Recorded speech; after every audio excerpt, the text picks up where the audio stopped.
Buenos días, buenas tardes para algunos y otros porque tenemos distintas zonas.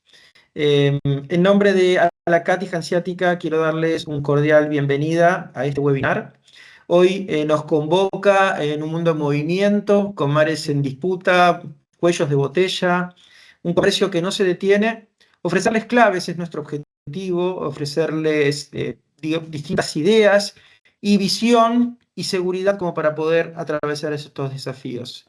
Gracias por acompañarnos y por ser parte de esta conversación que toca el corazón mismo del transporte internacional.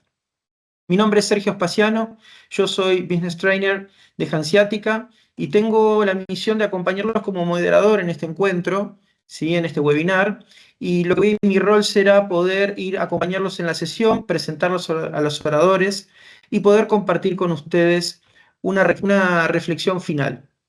En este paso, lo que tengan en cuenta que tienen un área que es preguntas y respuestas, las cuales ustedes van a poder citar para poder hacer consultas luego que los oradores terminen de dar la ponencia, ¿sí? Dicho esto, quiero presentarles a nuestros ponentes, en este caso, en este orden van a ir, en primer lugar, Carlos Delgado, bien, quien nos acompaña en pantalla, quien es ingeniero, economista, con un posgrado en Administración de Empresas, en negocios internacionales, cuenta con una destacada trayectoria en el sector aduanero y logístico internacional, habiéndose desempeñado como coordinador de la modernización de aduanas en Venezuela, un proyecto muy importante, ha cubrido distintas gerencias en el país, también tiene experiencia como operador realizando operaciones de logística en compañías internacionales, tanto en Centroamérica como Sudamérica y el Caribe.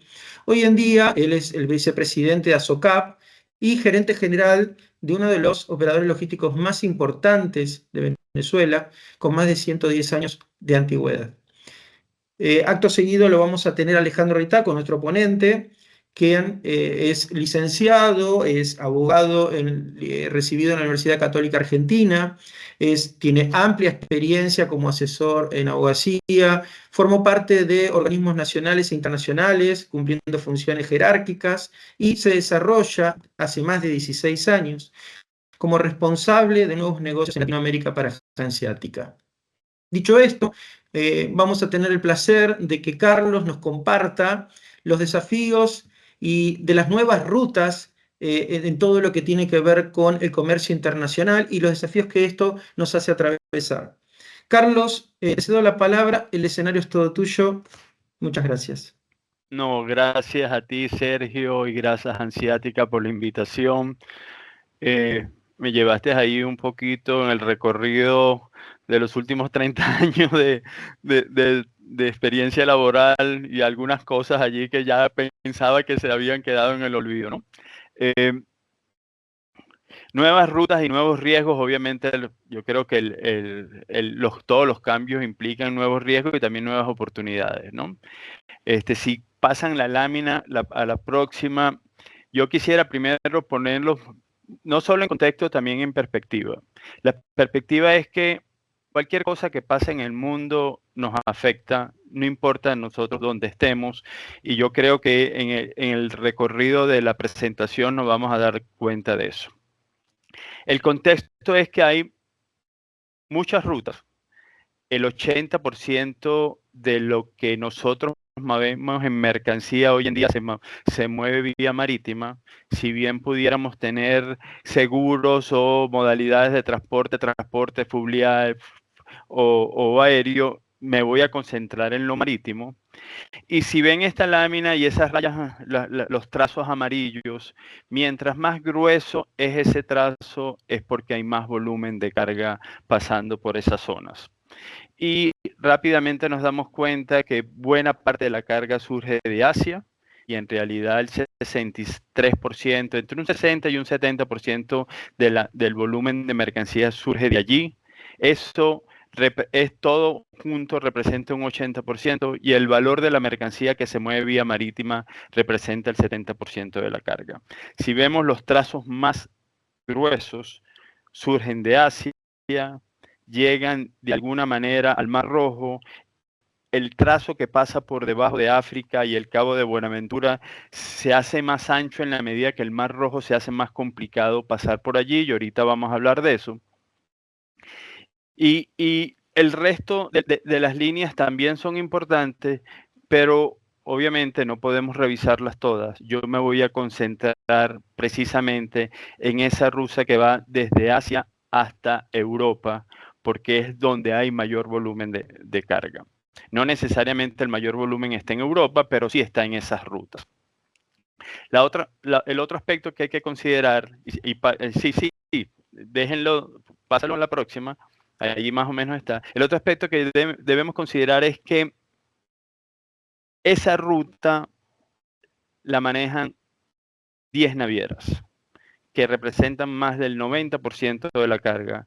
Y en el mundo, estas 10 navieras representan el 85% de la carga que se mueve. O sea, cuando esas 10 navieras se relacionan entre sí y hacen algo entre sí que no sabemos, pero presumimos que lo hacen, tiene un impacto, no importa dónde nosotros estemos. Eso por un lado. La otra es que esas 10 navieras, 9 de ellas se relacionan o crean alianzas, crean 3 alianzas.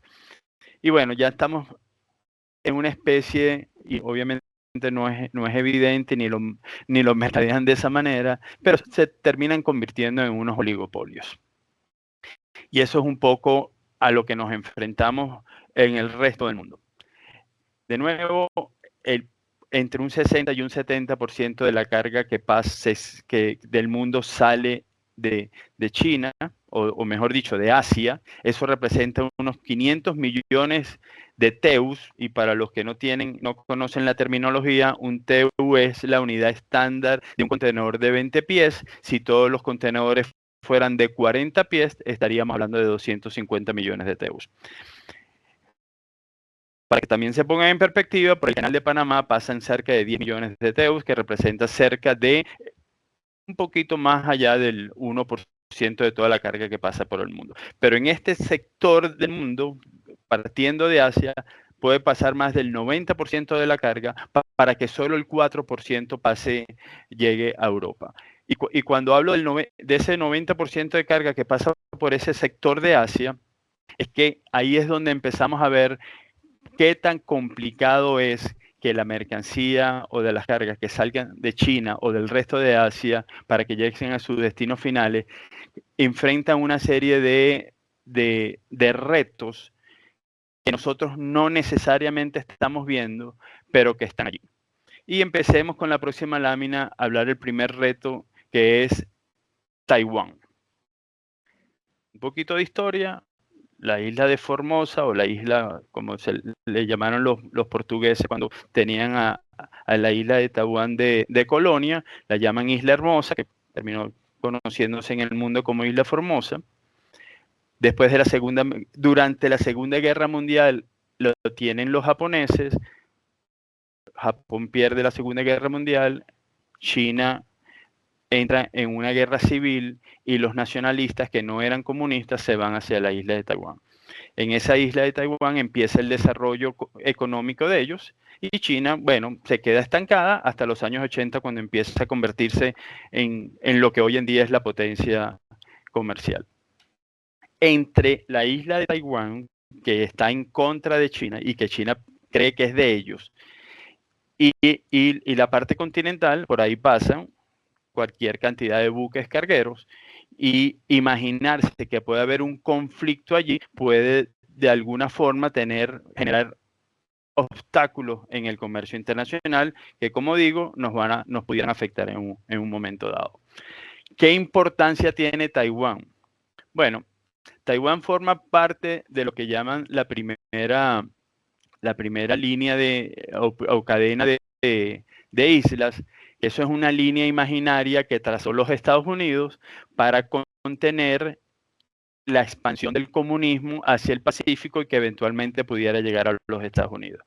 Por supuesto que eso lo desarrollan en la época de la Guerra Fría, cuando Rusia era fuerte. Hoy en día Rusia no es tan fuerte, pero China sí lo es. Entonces, esa primera línea de contención que va desde Corea del del sur, Japón, pasa por Taiwán y después va a las islas Filipinas, Indonesia, todas esas islas, hasta llegar a Australia. ¿Ahí qué hay? Hay bases navales militares de los Estados Unidos atentos a que pueda suceder cualquier cosa. Por supuesto que eso a China no le da ningún gusto, lo ve como una camisa de fuerza, pero sin embargo, Taiwán sigue siendo un importante socio comercial y allí es donde empieza uno a pensar qué pudiera pasar y empieza a jugar la diplomacia en el pasar por ese estrecho donde pasan estos 88% de los grandes cargueros, 48% de los buques portacontenedores, y la otra es que Taiwán representa el 43% del suministro mundial de semiconductores, cosa que los Estados Unidos quiere proteger y que China quiere acceder a ellos. Entonces, de nuevo, diplomacia para que no pase nada allí, pero la cosa no culmina porque si uno sigue navegando hacia el sur, y si por favor me pasan la próxima lámina, nos encontramos con el mar del sur de China, que es lo que está dentro de esa línea punteada que incluye Taiwán. Eso es lo que llaman los chinos la línea de los 10 guiones. China dice que todo lo que está allá adentro es de ellos. Pero resulta que hay lo que llaman las zonas económicas especiales, que es que tu plataforma continental se mueve unos 200 kilómetros al norte o alejado de tu costa. Bueno, eso choca con esa zona económica especial de Vietnam, con la zona económica especial de Filipinas, la de Brunei, la de Indonesia, la de Malasia y la de la propia Taiwán.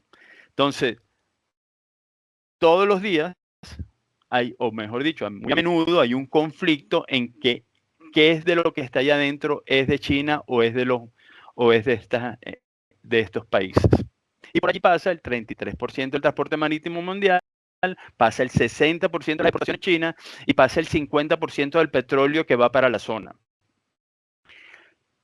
China inclusive ha hecho dragados dentro de ese mar y ha creado islas artificiales para extender su zona económica especial y tener más, o sea, poderse atribuir más espacios dentro del mar del sur de China. Bueno, todavía estamos ahí cerquita de China y ya China tiene que estar tratando de sortear algunas complicaciones que pudiera tener con sus vecinos. Si pasamos a la próxima lámina, el próximo paso es pasar por el estrecho de Malasia. Malasia forma parte del conflicto del mar del sur de China, pero el estrecho como tal, bueno, por ahí hay piratería, hay complicaciones climáticas, hay una serie de aspectos que pudieran ser una obstrucción para que el paso de la mercancía se realice correctamente, considerando que el 80% del petróleo chino pasa por allí, que el 35% de las exportaciones chinas pasa por allí y que 25% del comercio marítimo pasa por esa zona. Entonces, todavía estamos en Asia y China tiene que superar todos estos obstáculos, ya sea de manera diplomática o de manera o buscando nuevas rutas. Y ahí es donde pasamos a la próxima lámina y vemos que desde el estrecho de Malasia, de Malaca hasta el Mar Rojo, nos encontramos con el Océano Índico, que aparentemente no tiene grandes complicaciones, pero que China considera que debe llegar allí antes de pasar por todas las complicaciones que tienen el Mar del Sur de China y el Estrecho de Malaca, y por eso que ha creado conexiones en una serie de puertos en la zona. Y todas las líneas rojitas que ven allí son puertos chinos, y bueno, los analistas políticos han dicho, bueno, eso se parece a un collar de perlas y entonces se ha denominado de esa manera el collar de perlas de China. Hay dos muy importantes. Uno que está a la derecha de la India, que está en Myanmar, que es un puerto que conecta a través de un corredor económico que le llaman corredor económico especial o corredor económico, a ese puerto con el centro de China. Y si es así, no tendríamos que pasar por la costa oriental de China y todo el mar de China y Taiwán y todo lo que he descrito.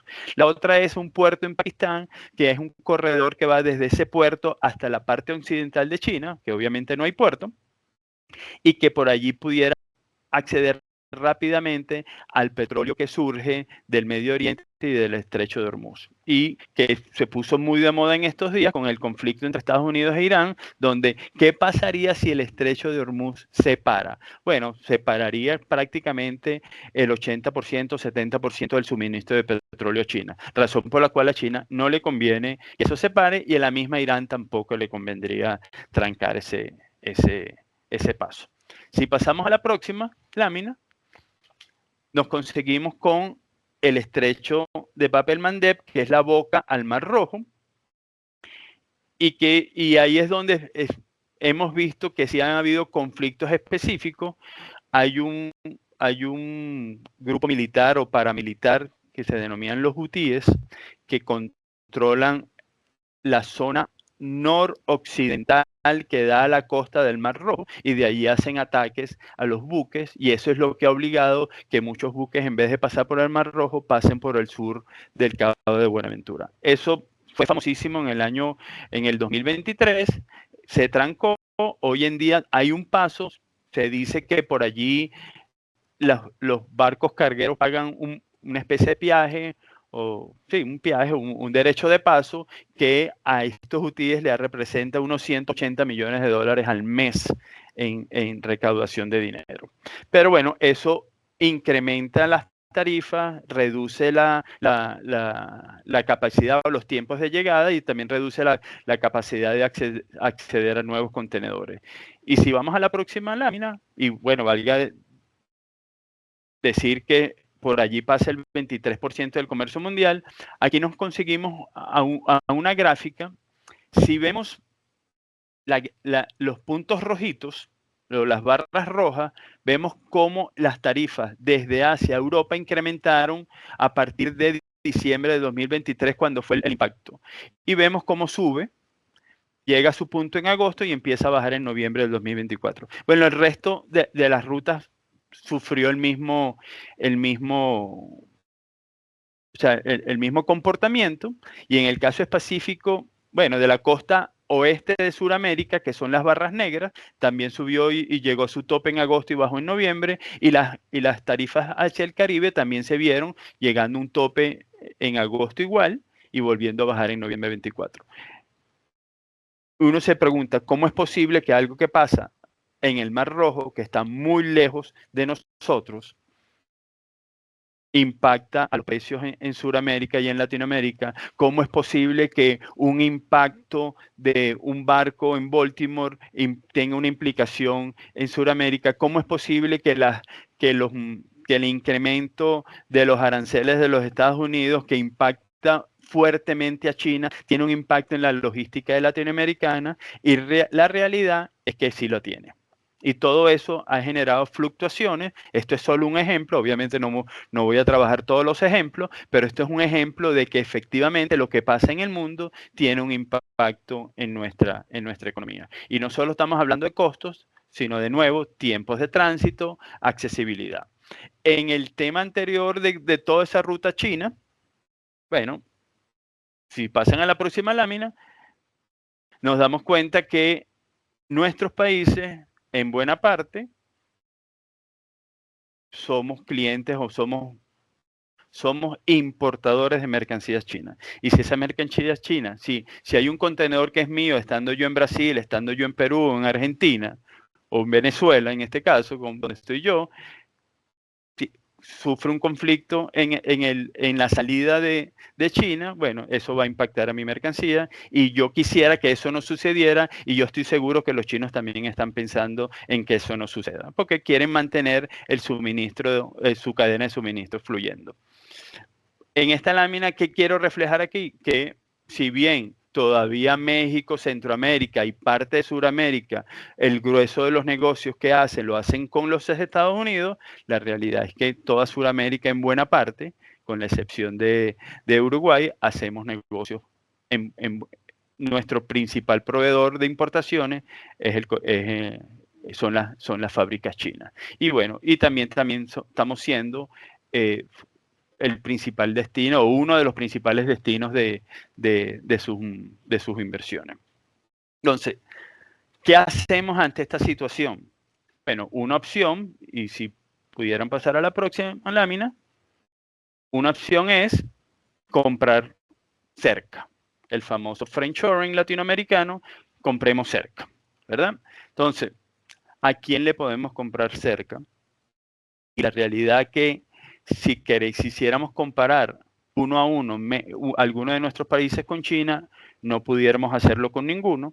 Los que más se acercan son México y Brasil. México tiene la fortuna, o bueno, yo no sé si la palabra es fortuna, pero por lo menos están allí, que no solo tiene al mercado norteamericano, que por muchos años utilizó a México para hacer un outsourcing de su manufactura, y buena parte de sus exportaciones van a México, y la otra es que la misma China se ha dado cuenta que una forma de llegarle a los Estados Unidos sin tener tantos problemas es invirtiendo en México.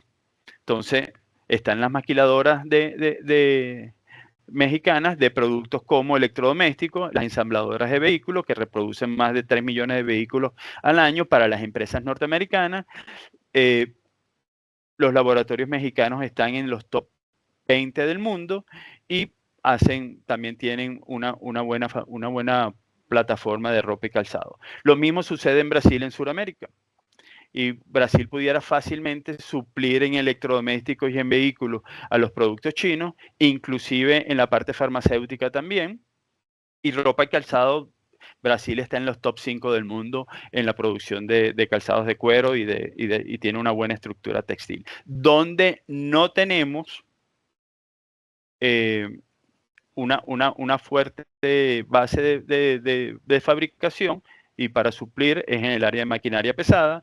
Producimos motores, producimos piezas, ensamblamos, pero no producimos maquinaria pesada como un todo, y ahí todavía estaríamos sujetos a lo que China nos manda.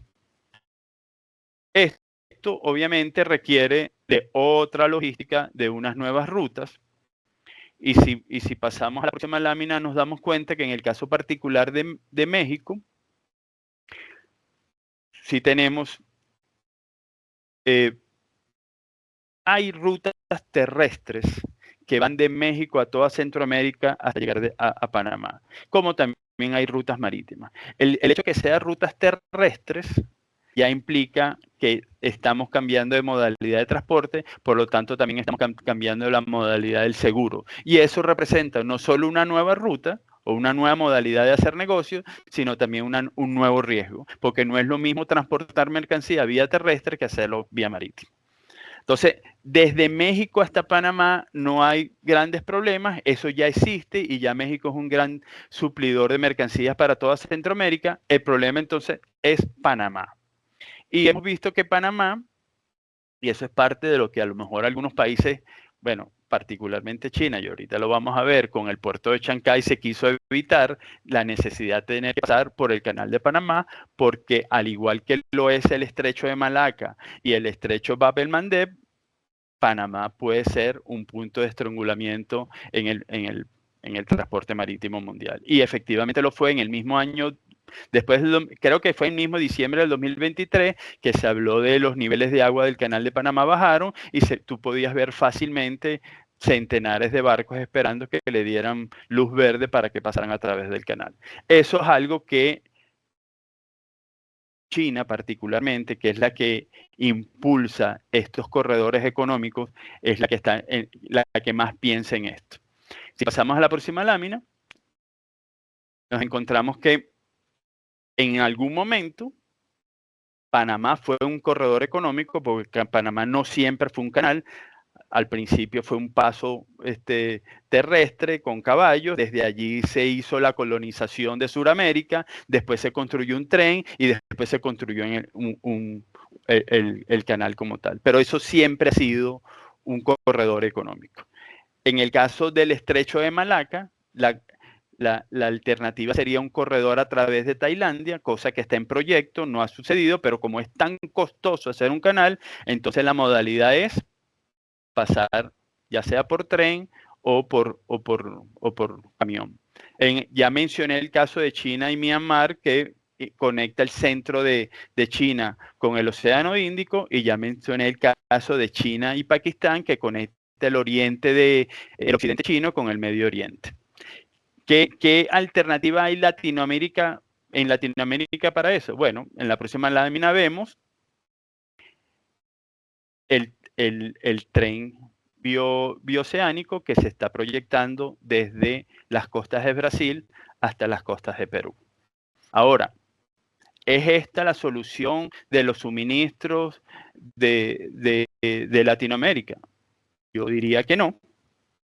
Esto es una inversión china para intereses chinos, como son todos los corredores económicos que están en Asia, que son para intereses chinos, como fue el Canal de Panamá, un corredor económico para intereses norteamericanos, porque el tren se construye para que la gente que está en el este de los Estados Unidos pudiera ir al oeste de los Estados Unidos durante la fiebre del oro. Después el canal de Panamá se construye porque los Estados Unidos quería tener un acceso rápido al Atlántico con sus buques de guerra. Entonces, si bien estas son grandes inversiones que dejan beneficio a los países, no podemos esperar que China sea la que resuelva nuestros problemas de suministro, y no va a ser así, pero poco a poco iremos construyendo esas nuevas rutas desde el punto de vista netamente latinoamericano, como es el caso de la ruta terrestre de México hasta Panamá. Entonces, esta ruta en particular, este tren bioceánico, ¿qué trata de resolver? Bueno, resulta que Brasil representa el 89% del consumo de soya chino. Brasil y Argentina representan el 67% de la carne de res, y Suramérica, varios países suramericanos representan el 67% de los minerales que compra China en Suramérica.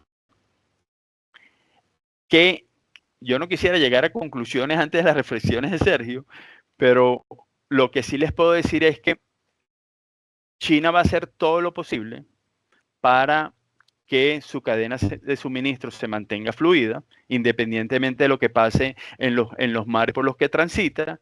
Para hacer eso, está desarrollando estos corredores económicos, y estos corredores económicos implican una nueva modalidad de transporte, una nueva ruta y unos nuevos riesgos que hay que enfrentar. Lo mismo va a pasar en Latinoamérica.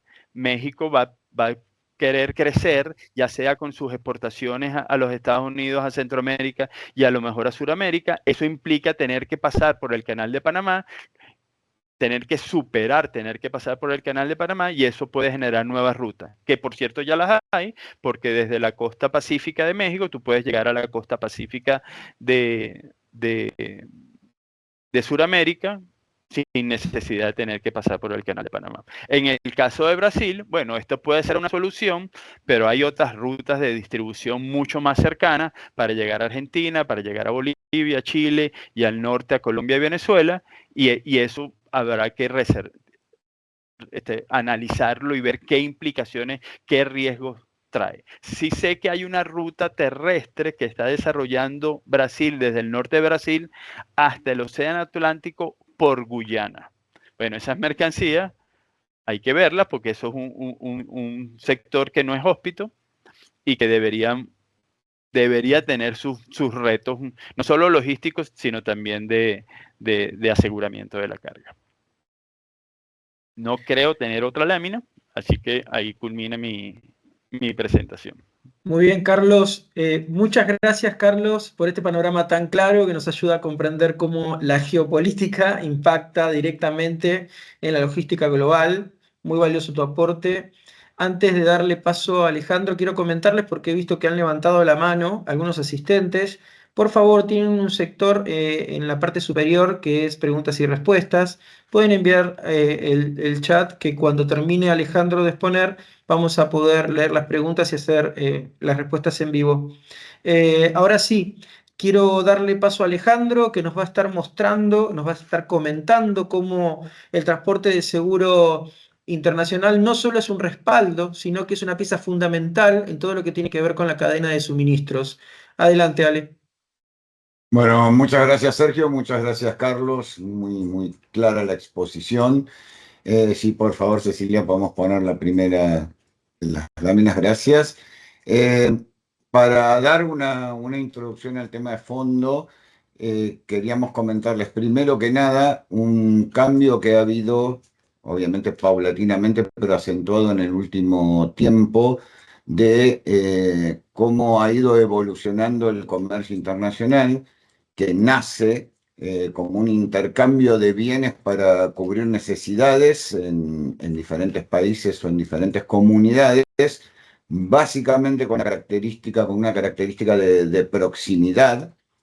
Obviamente era un intercambio limitado de bienes porque justamente se limitaba a aquello que producía cada una de esas comunidades, ¿sí? Y fundamentalmente basado en no solo la proximidad, sino también en un contexto de alianzas o de relaciones políticas, ¿sí? El cambio drástico que se da en esta matriz tiene que ver con la revolución industrial, ¿sí? Donde el aumento de la producción de bienes manufacturados empieza a generar básicamente un exceso de oferta, lo que genera la necesidad de salir a buscar nuevos mercados, ya nuevos mercados no tan próximos, sino más lejanos, y esto trae aparejado toda una serie de cambios en los medios de comunicación, en mayor desarrollo de ferrocarriles, en la introducción de, bueno, obviamente en un inicio del vapor en los buques, y entonces todo ese contexto, ¿sí? Va llevando a que cada vez se genere un mayor intercambio, un mayor tráfico, mayores distancias y mayores volúmenes de carga y de valor de esa carga, lo cual va aumentando también la exposición al riesgo, ¿sí? Finalmente llegamos a una última etapa, una etapa que estamos viviendo y que estamos desarrollando cada vez más desafiante y cada vez más compleja, que es la producción global, ¿sí? Lo que podemos denominar de alguna manera el mundo como una gran fábrica, como una gran factoría, en donde se fragmenta la cadena de valor y ya un producto se diseña en un país, muchas veces se fabrica en otro, se ensambla en un tercero y se termina comercializando a nivel global. Es decir, no solo la producción se convierte en algo mundial, sino que también la comercialización deja de ser local o regional para pasar a ser mundial. Eh, Obviamente, motorizado mayormente si hablamos de empresas y no de países, por empresas multinacionales, pero esto va generando a la vez que un mayor acceso a los bienes en diferentes regiones, una interdependencia económica que hace que cualquier evento externo termine afectando ya la cadena de suministros a nivel global y no solo a un nivel local, ¿sí? Sumado a eso, la geopolítica, ¿sí? Empieza a convertir todo lo que tiene que ver con el transporte de mercadería, no ya solo en la elección de la ruta más rápida, más viable o más rentable, sino también, y por eso acá lo asemejamos a un tablero de ajedrez, en una cuestión estratégica. Ya no hay que prever un medio de transporte eficiente, ya no hay que prever una ruta, sino también toda una serie de factores externos, como pueden ser bloqueos, disputas territoriales, conflictos políticos, que bueno, algunos de esos los mencionaba muy bien Carlos, ¿eh? Que como ya hemos visto, generan en un lapso muy corto, ¿sí? Una afectación a nivel global de toda la cadena de suministros, ¿sí? La geopolítica, que en algún momento estaba más basada en intereses estratégicos de los países y militares, pasa a ser hoy en día una cuestión mucho más comercial, y así como antes militarmente, fundamentalmente con las colonias, los países hegemónicos buscaban controlar los centros de producción, hoy es tanto más estratégico controlar las rutas de suministro. Y de vuelta ahí Carlos nos mostró, bueno, algunos ejemplos de cuellos de botellas, de puntos críticos que pueden darse a lo largo de las rutas comerciales. En lo que tiene que ver con el seguro en todo este desarrollo, algo que nació, lo mostró también en alguna, el comercio internacional, que cuando se globaliza fue principalmente marítimo, aún hoy, con todos los medios de comunicación y con todos los medios de transporte avanzados, sigue siendo la principal vía de transporte de mercadería. Pero ese seguro, que buscaba cubrir básicamente, ¿sí?, una aventura marítima, como se lo denomina, y un trayecto, ¿sí?, en el mar, con los peligros que eso conllevaba, hoy se torna solo eso en un riesgo mucho más complejo por una serie de factores. Si quieren podemos mencionar las principales, como el cambio climático, los desastres naturales cada vez más frecuentes, y también con lo que tiene que ver con un aspecto novedoso, pero que cada vez influye más, que es por un lado la tecnología. Hoy hay no solo riesgos que tienen que ver con el transporte físico en sí, sino también riesgos cibernéticos, y por otro lado, con lo que tiene que ver con la sostenibilidad y el medio ambiente, donde cada vez más se van sumando exigencias que tienden a lograr transportes y movimiento de mercadería mucho más eficientes en ese aspecto. Cecilia, si podemos ir a la segunda, por favor. Entonces, ¿qué consideramos desde esta visión del seguro? Que ya no solo estamos hablando de una protección, ¿sí?, financiera, sino que también estamos hablando de algo que necesariamente va a empezar a incorporarse a la programación, a la planificación logística en sí. Hoy no solo el seguro es un servicio más que se le puede brindar a los proveedores de bienes, sino que también debe formar o empezar a visualizarse como una necesidad, porque como decíamos, todas estas facilidades en medios de transporte, en medios de comunicación, en integración de cadenas de valor, hacen que las sumas de lo que se transporta sean cada vez más elevadas y no solo aumenten los riesgos en un mundo muy volátil, sino que también aumente lo que uno pierde cuando se dan todos este tipo de sucesos. Y dentro de esa integración en la logística del seguro, también consideramos que no hay nadie más idóneo por el panorama que tiene, porque coordina y tiene la visión 360 de todo lo que es la operación logística en sí, que el agente de carga, que aquel que está manejando todo ese movimiento de mercaderías, porque de estos seguros nacidos básicamente o con sus reglas más preeminentes en Inglaterra, que en algún momento fue la potencia naval y comercial del mundo, muy generales, muy de cubrir riesgos amplios. Cada vez vamos a una cobertura más hecha a medida, donde el seguro más eficiente va a ser el que esté mejor diseñado, y por lo tanto, reiteramos, nadie mejor que aquel que conoce todo el trayecto de esa mercadería, dónde pueden estar los puntos críticos y los puntos de conflicto, que sea quien traslade esa necesidad del cliente hacia el seguro para lograr que este sea el seguro adecuado y no un seguro genérico que deje flancos descubiertos que después van a generar grandes pérdidas. Si podemos ir a la próxima, Cecilia, por favor.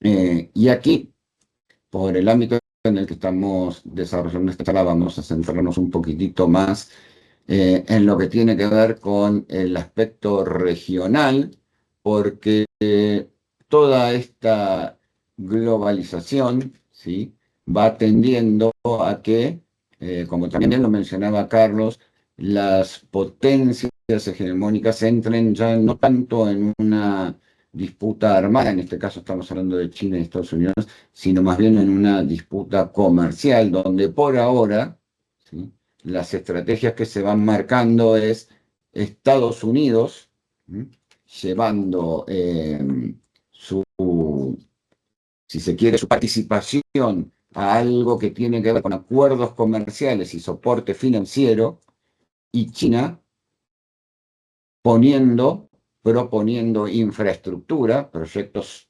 muy grandes a nivel logístico. Ya mencionó Carlos el corredor bioceánico, el puerto de Shanghái en el Perú, y evidentemente no como ayudas desinteresadas, sino como algo que va a tender a favorecer sus intereses comerciales.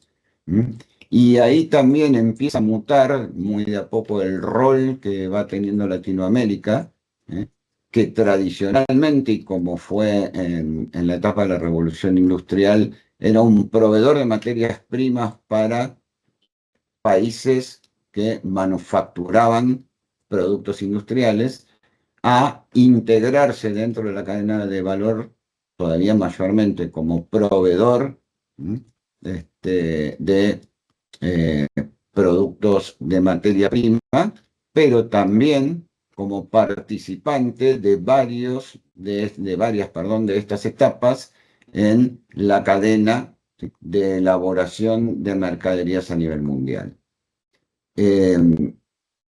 Pero los riesgos, entonces esto aumenta ya no solo el comercio internacional a nivel intercontinental, sino también dentro del continente. Y los riesgos particulares que detectamos dentro de nuestro continente, en primer lugar, es una infraestructura inadecuada en medios de comunicación. Si bien se han hecho enormes avances en los últimos tiempos, todavía falta mucho por hacer, porque en general, por su extensión y por su geografía bastante compleja, a nivel logístico, Latinoamérica genera desafíos que no son los mismos que se dan en Europa o que no son los mismos que se dan en Asia. A esto se le suma que en general el mercado está regido por una informalidad muy grande, ¿sí?, donde todavía no hay regulaciones tan estrictas como las que, por ejemplo, podemos ver en Europa o en los Estados Unidos, y la presencia de un factor extra que ya no tiene que ver con la delincuencia común que podría afectar a las mercaderías, por lo menos desde el lado del robo, sino con una fuerte presencia de bandas de crimen organizado, ¿sí?, que como uno de los tantos modos de financiarse, también afectan, atacan a la mercadería que va en tránsito, ¿sí?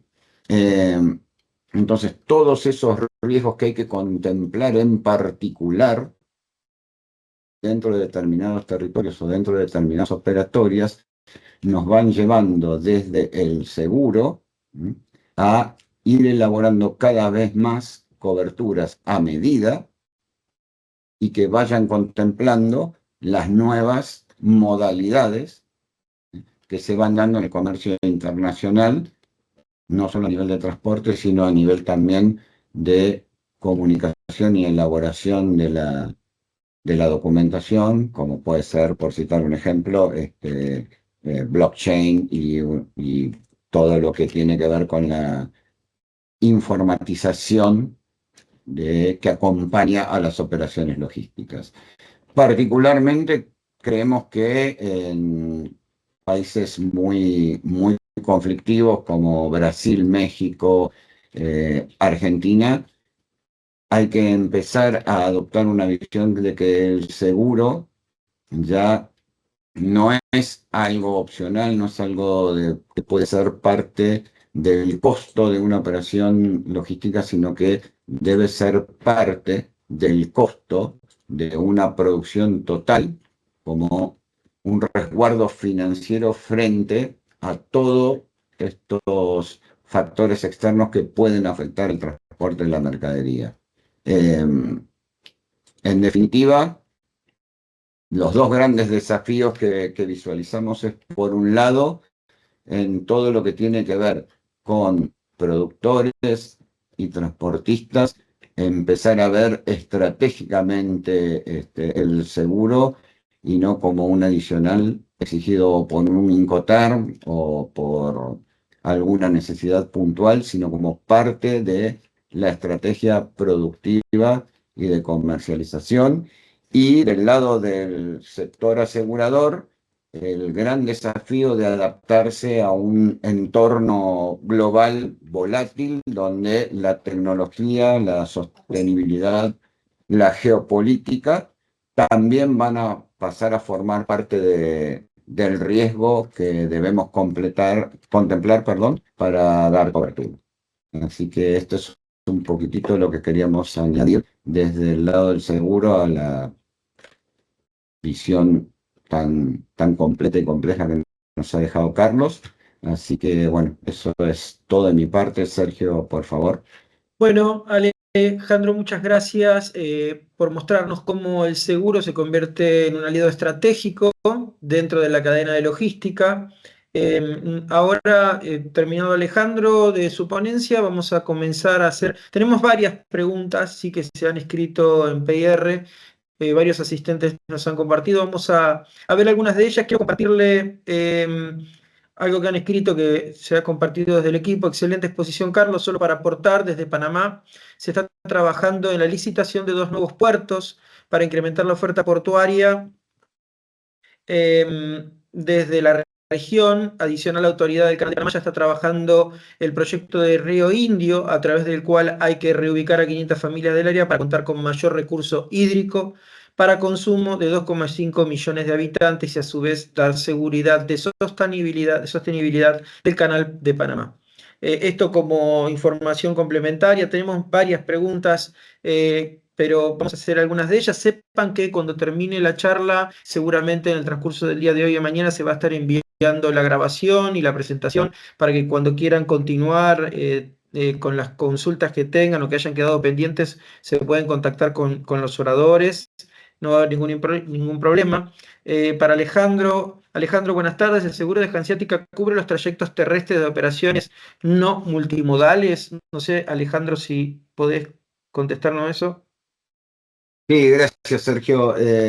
Los seguros de Hanseática cubren el transporte de la mercadería tanto por una vía individual, que puede ser terrestre, marítima, aérea, fluvial, como en una combinación de multimodal, siempre haciendo la aclaración que nosotros cubrimos trayectos internacionales, ¿sí?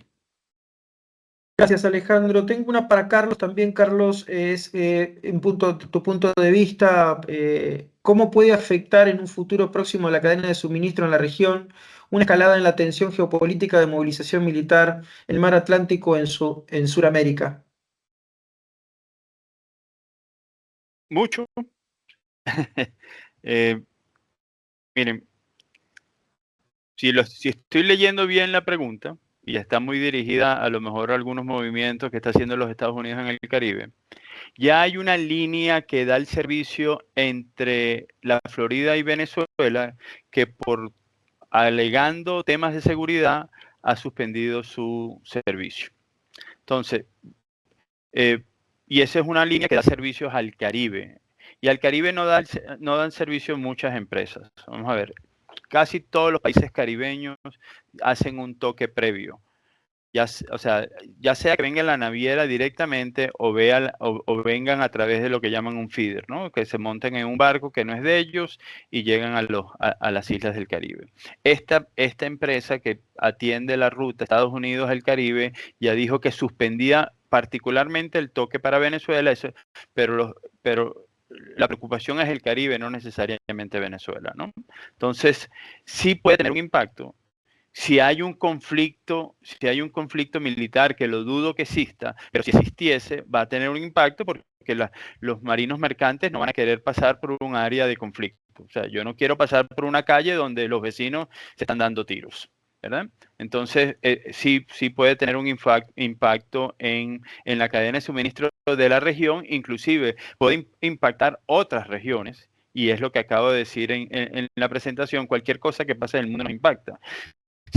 Si 10 navieras, 5, 6, 7 navieras deciden no atender al Caribe, eso implica que ese dinero y ese costo que esas toques en el Caribe ayudaban a cubrir los gastos fijos que tengo, lo van a tener que cubrir otros destinos, y esos otros destinos van a subir de precio. Si yo tengo retenido en el Caribe una cantidad significativa de contenedores vacíos que no puedo utilizar porque no puedo llegar a esos sitios, esos contenedores vacíos no me van a permitir llevar contenedores llenos para otros destinos. Entonces ahí hay un impacto. Definitivamente hay un impacto. Por eso es que la diplomacia es tan importante. Por eso es que China no se entra en conflicto directo con Taiwán. Por eso es que China no se mete en conflicto directo con todos esos que colindan en el mar del sur de China. Por eso no hice mención de cuál era la respuesta de la India al collar de perlas de China, pero la India no está feliz con ese collar de perlas. Entonces monta su propia estructura de bases navales o bases militares en colaboración con otros países que le llaman a la gargantilla de diamante, que creo que fue el nombre que le dieron, ¿no? Entonces, al final la diplomacia es muy importante para mantener el status quo, pero los conflictos están allí, lo único que uno no los ve necesariamente. Muy bien, Carlos, muchas gracias por la respuesta. Muchas gracias por sus preguntas, ha sido un espacio muy enriquecedor para nosotros. Quiero comentarles que luego va a llegar la grabación, van a tener el contacto para continuar haciendo consultas. Han quedado muchas por contestar, pero tenemos que ir terminando con nuestro webinar. Yo quisiera compartir con ustedes, si me lo permiten, una reflexión final antes de terminar, ¿sí? Nosotros, cuando hablamos de lo que tiene que ver con el transporte internacional, basta para mirar Medio Oriente, y esto tomando un poco lo que había comentado también Carlos, y tomando en cuenta también un poco, y resumiendo lo que habló Alejandro, hacemos mención en el estrecho, si analizamos un poco lo que es el estrecho de Malaca, que está entre Indonesia, Malasia y Singapur, donde Carlos lo mencionó, donde se transitan aproximadamente más de 200 buques diarios, donde transita el 25% del comercio internacional, el 80% del abastecimiento de petróleo de China transita por esa vía. Imaginemos por un momento una situación que pueda suceder sobre este canal. Lo que está provocando una eventualidad que se paralice ese canal es suspender o paralizar el suministro del 50% del suministro de energía a nivel terrestre. Si pensamos que este es un riesgo hipotético y lo pensamos solamente como un hipotético, los invito a reflexionar lo que pasó con el caso Evergreen, que es con respecto al canal de Suez, donde un buque de más de 400 metros de largo, por una cuestión técnica, queda entaponando el canal, donde más de 300 buques quedaron varados, más de 6 días de no poder realizar la actividad comercial normal y habitual. Esto llevó a un daño en costos de más de 9.000 millones de dólares en tan solo 6 días. Entonces, esto lo que nos permite es reflexionar sobre, mirando la posibilidad y el potencial de lo que puede suceder en Oriente o lo vivido en el canal de Suez. Nos hace reflexionar cómo puede verse afectado la fortaleza del tránsito internacional, del comercio global, ¿bien? Que toda su fortaleza termina siendo débil tan solo por un eslabón de la cadena de suministro más débil. esto es un gran desafío que tenemos que tener en cuenta, tanto el mundo de la logística como el mundo del seguro, en separado no pueden hacer frente separados a este gran desafío, y sí, trabajando en conjunto, permite convertirse en la incertidumbre en resiliencia como para poder afrontar esta situación. Lo que tiene que ver con el transporte internacional, la logística es el músculo del comercio internacional, y el seguro es quien protege esa logística y hace que se permita tener una previsibilidad en cualquier situación que pueda suceder. Como reflexión quisiera compartirles que el futuro no pertenece a quienes esperan situaciones tranquilas, mares calmos, sino para quienes sepan administrar la tormenta con inteligencia, coordinación y confianza, y generando relaciones con socios estratégicos que le permitan gestionar con previsibilidad. Esta era lo que le quería compartir como reflexión final. Quiero agradecerles este espacio a la CAT para terminar, agradecerles la gentileza tanto a Carlos como a Alejandro por compartirnos su conocimiento y de compartir, y agradecerles a ustedes, quienes sin ustedes no podríamos hacer nada de esto, y comentarles que el futuro del comercio se construye con cooperación, resiliencia y poder compartir estas visiones que estamos teniendo, donde todos los actores formamos parte de la cadena logística. Dicho esto, cerramos a este webinar. Les quiero agradecer nuevamente en nombre de todos y estamos pronto a vernos. En breve recibirán nuestra presentación, nuestra grabación. Muchas gracias.